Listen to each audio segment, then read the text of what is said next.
Sign the papers, Hannah, Brandon said, sliding the silver fountain pen across the marble dining table. 200,000 in cash, the SUV, and 6 months of maintenance. It's more than fair for someone who spent 10 years staying home while I built Apex Capital.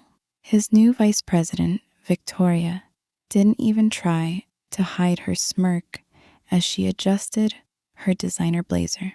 We've already cleared your things from the penthouse, Hannah. The drivers are taking your boxes to a short-term rental outside the city. We need the space for Brandon's upcoming investor summit. I looked at Brandon, the man I had stood beside when he was broke, working out of a damp basement apartment. 10 years, Brandon? I asked quietly. You're giving me less than 1% of Apex's valuation? Apex is my company, Hannah, Brandon replied coldly.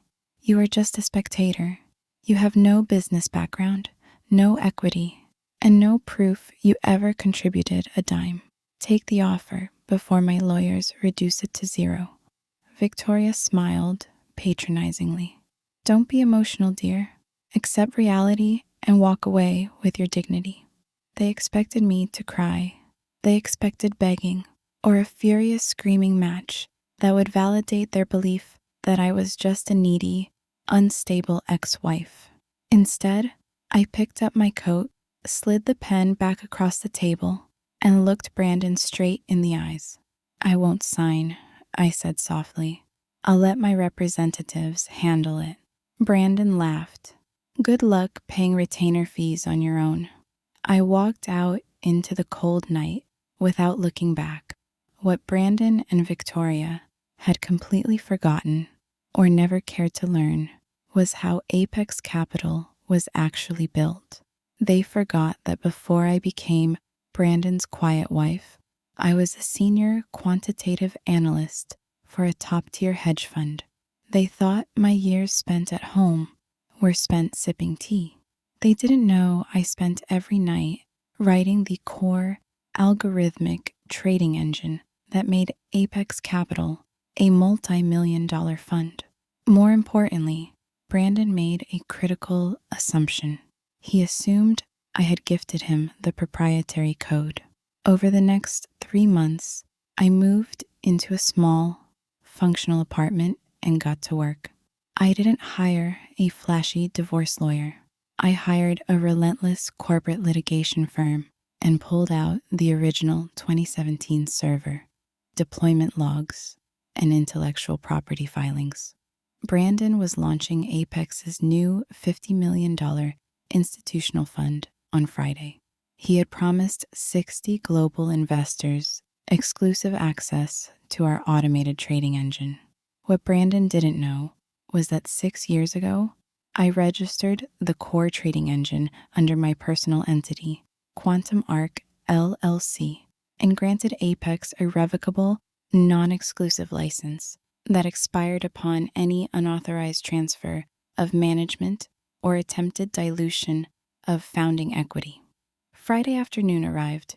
Brandon was on stage in a high-end hotel ballroom, presenting the fund to 80 billionaire investors and financial journalists.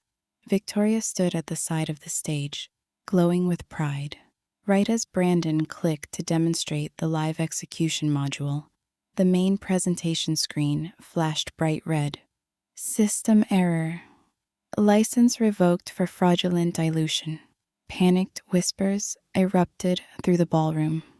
Brandon's face drained of color as his phone began buzzing incessantly with notifications from his lead engineers. I walked calmly through the double doors at the back of the ballroom, dressed in a tailored charcoal suit, accompanied by 2 federal marshals and my lead attorney. My attorney stepped up to the podium microphone. Ladies and gentlemen, Apex Capital does not own the algorithmic infrastructure powering this fund.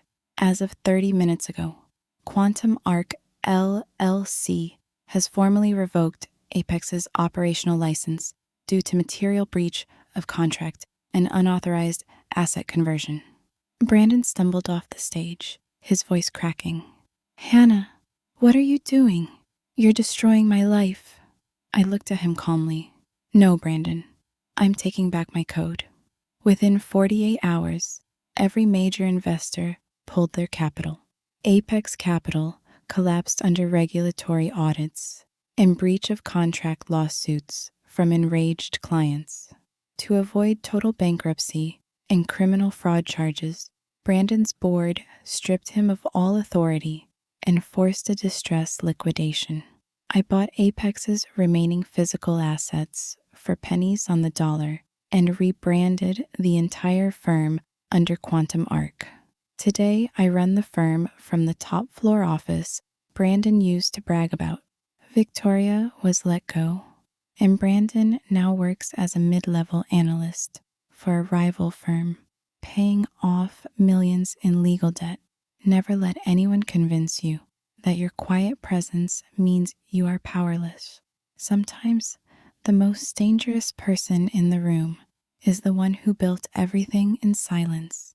If this story empowered you, please leave a like, share your thoughts in the comments below, and subscribe to Final Payback for more stories of justice and ultimate retribution.